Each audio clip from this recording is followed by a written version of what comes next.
Hi guys, so in this part of the tutorial I will show you how to use gestures with AutoInput. So let's create a new task in Tasker and let's click this plus. Let's select plugin AutoInput and let's select gestures.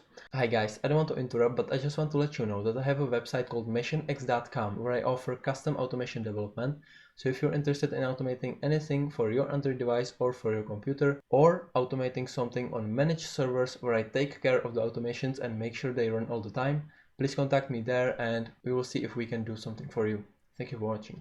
There are many other actions, but these are the most used ones.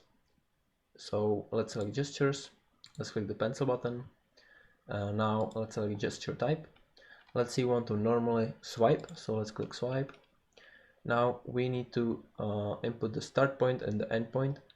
So your phone has some number of pixels with the width and the height.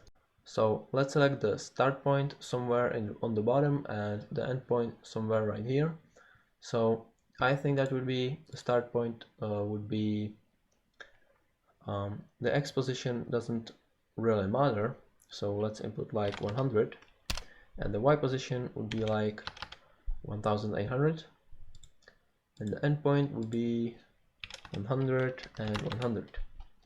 It should basically swipe from bottom to the top. Okay, and let's select duration like 200 milliseconds. Okay, let's click the stick icon. Now let's add wait action before this. So I'm gonna add like 5 seconds before we actually swipe. We're gonna move it in the beginning.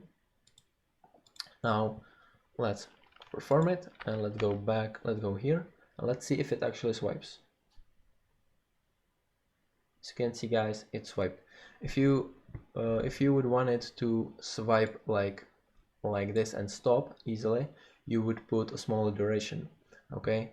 Because if you swipe like really fast, it does this, but if you swipe slowly, it doesn't really do that, okay? So this is about gestures, guys.